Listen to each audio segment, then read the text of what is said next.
Você é crítico do uso do fundo eleitoral. E eu vejo pelas suas postagens, acompanho você nas redes sociais, que você pegou um recorte. É bem bacana fazer essa retrospectiva. Você pegou lá Eduardo Bolsonaro, Carla Zambelli, passou contra o fundo eleitoral, um trecho do próprio presidente Jair Bolsonaro falando não vote em deputados que usam o fundo eleitoral. E aí você fez uma montagem que é uma compilação dos valores de que cada deputado federal está utilizando. Então tem tanto deputado do lado do Bolsonaro quanto do lado do Lula usando fundo eleitoral. No fim, Kim, você acha que é tudo do mesmo? É tudo igual? É tudo do mesmo, cara. Os bolsonaristas ainda, quando teve a votação do fundo, né, alguns votaram contra, todos discursaram contra, né? Muitos votaram a favor e diziam que não iam usar, né?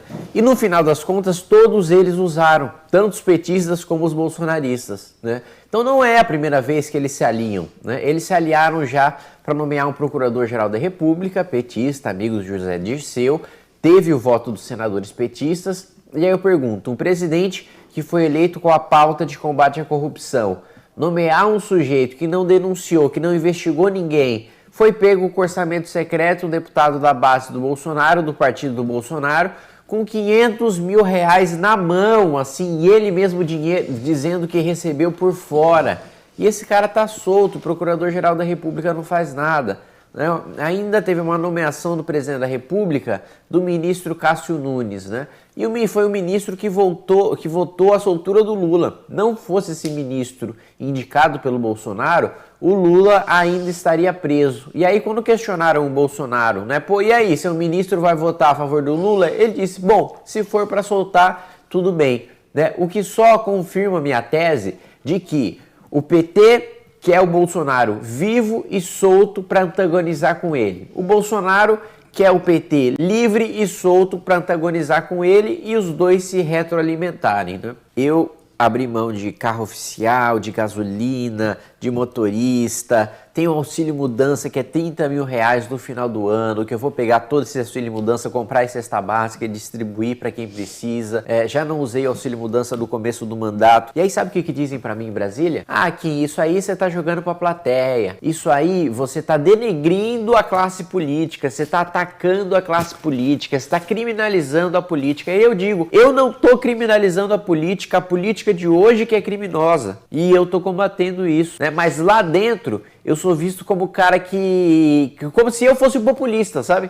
Eu tenho que dar o exemplo. Política é sobre representatividade. Se o eleitor não me vê fazendo o que tem que ser feito, eu nunca vou ter moral de arrastar a sociedade para pensar a mesma coisa. Então, o primeiro ponto, é muito difícil. Eu não vou mentir que é fácil, eu vou ser muito sincero e vou me abrir aqui com você, tá? Antes da política, eu pensava que só político corrupto era investigado, tinha denúncia, não sei o quê, tá? E aí eu vi que o Procurador-Geral da República, o chefe do órgão acusador que foi nomeado pelo Bolsonaro, ele não investiga nada sobre corrupção, mas ele abre inquérito contra mim, porque eu contratei um estudo, em vez de gastar com gasolina, carro, segurança eu até apanho da minha mãe, que fala, por que você prometeu isso, meu filho, você precisa de segurança e tal. Fala, mãe, eu prometi, e se o cidadão comum não tem segurança particular, eu não vou ter.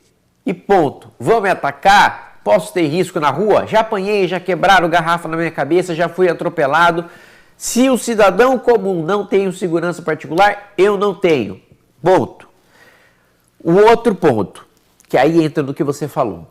Por mais que seja difícil, por mais que você apanhe, até com gente querendo te prender, você não fazendo nada de errado, se as pessoas decentes não entrarem na política e não tirarem essa mentalidade, porque muitas vezes eu vou entregar santinho, o cara dá um tapa na minha mão. Pô, política não quero. Política é tudo ladrão. Quem adora esse discurso, sabe quem é? O Renan Calheiros, o Eduardo Cunha. Porque ele fala, eu sou ladrão mesmo? Não me liga. Ah, tá bom, eu sou ladrão, compro o voto e tal. Não depende de você que fica falando que política é tudo ladrão. Depende do voto do mais pobre, que quer receber meu dinheiro e pronto, acabou. Enquanto a gente não tiver gente decente, Collor vai nadar de braçada, Renan Calheiros vai nadar de braçada, Vai mudar de uma hora para outra? Não vai. A gente começa com 5, 10, 15 na Câmara dos Deputados, até daqui a 20 anos a gente ter maioria e poder mudar o nosso país. Né? Porque, assim, eu, ano passado, recebi uma proposta de bolsa para estudar no Japão. O Japão eu já tive lá e para mim é um país perfeito. Eu sei que eu sou suspeito para falar porque eu gosto muito de lá. Eu chego lá só de respirar o ar, já fico feliz. É uma educação absurda. Você vai comprar uma bala de 5 centavos, a moça se curva para você e fala: muito obrigado por você comprar essa bala. Muito obrigado, muito obrigado, muito obrigado. As 2 palavras que eu mais escuto no Japão: licença, desculpa, obrigado.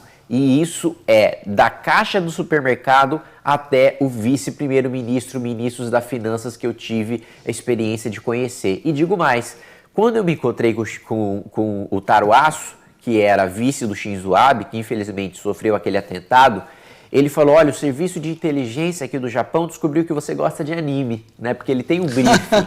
Você gosta de anime. Então eu comprei lá, tem a tradição do omiyage. O que é o omiyage? Quando você conhece alguém pela primeira vez, você leva um presente. E aí ele levou pra mim um álbum maravilhoso, cheio de figurinha do Dragon Ball, do One Piece, Kimetsu no Yaiba, vários animes. E eu falei: muito obrigado.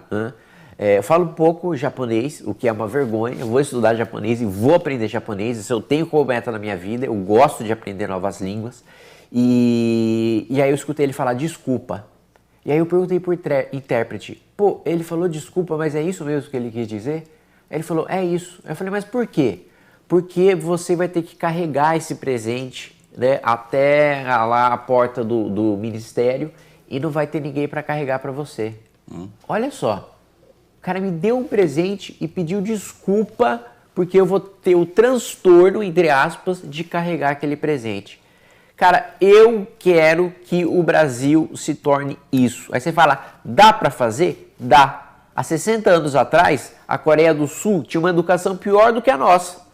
Tinha uma educação pior do que a nossa. Menos gente alfabetizada, né? Menos orçamento, tudo. Hoje é a potência que é. A Inglaterra, na época da lei dos cereais, que proibia a importação de cereal, que era uma terra de contrabandista, de servidor corrupto e tal, abriu o mercado, enxugou o Estado, não tinha mais fiscal para você pagar propina para ele, porque o mercado era livre.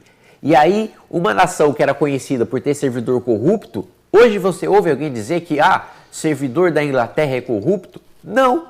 Então, dá para fazer, porque vários países que hoje são desenvolvidos passaram pelo processo que a gente está passando. E aí você fala: pô, Kim, você recusou a bolsa para estudar no Japão. Recusei e vou recusar quantas vezes fizerem, porque eu adoro, né, conhecer Portugal, conhecer a Polônia, conhecer os Estados Unidos, conhecer o Japão, mas eu não consigo sair daqui. Eu gosto daqui, a minha família está aqui, os meus amigos estão aqui, o meu arroz com feijão está aqui, né? A minha Indaiatuba lá, tá lá que eu gosto de entrar no centro, ir para a praça, tá tudo aqui. E eu não aceito ser governado por uma minoria porque é minoria, uma minoria de canalhas que governa um povo honesto. Porque se eu faço um acordo com o cara lá em Brasília, eu não sei se ele vai cumprir aquele acordo. Agora, se eu vou comprar uma pipoca na esquina, eu sei que o pipoqueiro vai me entregar a pipoca e eu vou dar o dinheiro para ele. O cidadão na ponta é honesto. Agora, não tem instrução para dar importância para o parlamento, porque está todo mundo olhando para presidente, e é um erro fatal, porque tudo passa pelo Congresso. Quer criar ministério? Presidente, passa pelo Congresso. Quer extinguir ministério? Passa pelo Congresso.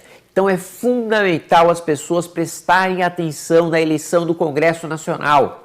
Quem quer que seja ideologia, não interessa a ideologia, interessa você saber qual é a proposta, qual é o trabalho, qual é a história daquele cara, né? Então é isso.